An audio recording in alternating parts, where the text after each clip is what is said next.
kapuso, sa mga mahiligon dira sa sports na basketball, for sure mapabilib gud mo sa ato ang bisita this morning tungod sa iyang mala Kyrie Irving na move sa NBA kung magdula kini og basketball. Ang mas makabilib pa gyud usa siya ka miyembro sa LGBTQ+ community. Let us all welcome dito sa At Home with GMA Regional TV atong ilailahon si Ronald Roble ng Toril, Davao City, aka Rona Becky Irving. May buntag, Rona, and welcome dito sa At Home with GMA Regional TV. You look so beautiful karong buntaga, Rona, pero kinsa gyud magdahom nga anak kagwapa. How di kaayo mo dula og basketball?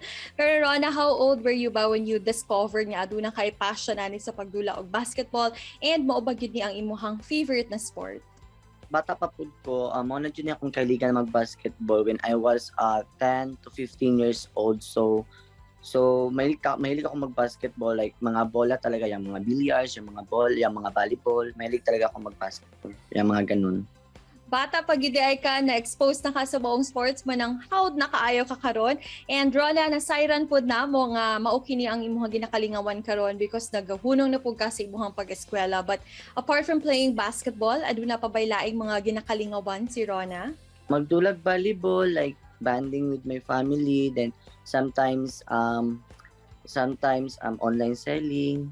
Kung walay online selling, dula na sad, like ganun lang po. Pagkabata pa na ako, muna dyan yung hilig na ako kay mga inheritance po na mga papa na ko, uncle, auntie, mga LGBT mga good leaders, so inheritance na mo. So hilig na dyan mag-basketball, so dool pa dyan court na mo, so mauna dyan among hilig. Wala na lain dulaan kundi basketball ug volleyball. Rona, sa pag-apil nimo sa mga lain-laing mga liga o sa mga pagdula po nimo basketball, naka-experience na baka og kanang discrimination knowing that you're also part of the LGBTQ+ community? Ug unsa pod ang mga sagad na mga comments nga imo madunggan sa laing tao? As a LGBT, daghan jud mo ingon nga daghan jud mag-ingon og daghan mag-discriminate sa mo alabaw na mag-ingon ang mga lalaki. Moingon jud sila nga nganong naay bayot nga magdula og basketball, dili required ang bayot nga magdula og basketball sa panglalaki. So kami pud ma-shock na lang pud mi, so ma-disappoint pud mi. So kami na lang po is you need to be strong na lang jud. So ignore na lang jud. So sakit ka sa buong part pero dead man na lang.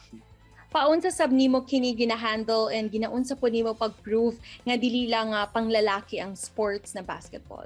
As long as we follow the rules and regulation naman po, ang mga babae nga naglalaro ng babae nga naggadula og basketball, what if na lang kung lalaki? So siguro kung nagadula lang ang mga bayot, siguro daghan pa mas talented, kaso lang di lang ma-expose kay tungod daghan naga-discriminate.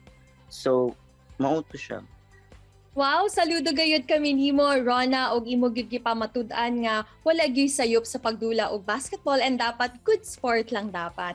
And of course, moving forward, daghan kaayo ang na-impress sa imuhang video with your Kyrie Irving moves. Unsa man ang imuhang na-feel karon nga daghan na gyud kaayo mga tao, mga kapuso viewers ang na-impress sa imuha, na-amaze og dalingaw sa imuhang viral na video? Very emotional po, syempre tears of joy. Syempre kisa pa naman maginalang ing ato dagan mo suporta sa imo, so syempre ikaw naman po is kanang happy kay ka nga murag makawala og kanang kasad bali stress reliever kayo siya. Aside ba kay Kyrie Irving sa NBA, doon na ba kay lain ng mga ginaidolo ng mga basketball players? Kung basketball player, syempre ako yung idol jud sila papa jud mismo, first papa, sila kuya, siya jud ang the best ang basketball player sa number 1 fan jud na po. Rona, ininganana ka sa basketball court for sure. Very proud ang imuhang mga kaubanan hilabi na sa mga miyembro ng LGBTQ+ community. Pero we'd also love to ask kung sa ba imuhang motivation nga ipadayon na imuhang pagdula og basketball? Syempre po, as a LGBT po, sa ako na motivation po is si Papa o mga parents po nako is suportado kasi mao ginapadayon nako og dula kay tungod kay suportado ko sa akong ginikanan, ilabaw na sa mga positive comments sa mga friends and mga LGBT members, so maka-touch siya. So siyempre ako po na maganahan ko magdula kay tungod sa ilaharap po.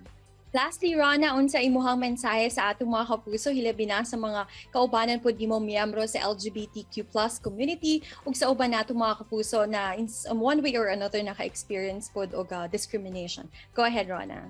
ayaw mong patinta sa mga taong nagka-intention o kanang naga-discriminate sa inyo ha, padayon lang sa inyo ha, and be strong and be happy lang po. And ayaw nang mugto sa mga discriminate na ng mga chika nila, basta kita mag-happy lang ta, kabalo ko nga mas hawd pa ta nila. So be proud na lang Diyos sa atong sarili na lang guys, be proud na lang for LGBT po. Mas daghan patag ma-expose, daghan patag talent kaysa sa uban, mas tatagan lang jud nato guys, mas stay strong lang po tayo. All right, we are so proud of you and thank you sa pag-share sa imuhang life, Ronald Roble aka Rona Becky Irving. Amping pirmi. Thank you po. Salamat. Kini ang At Home with GMA Regional TV.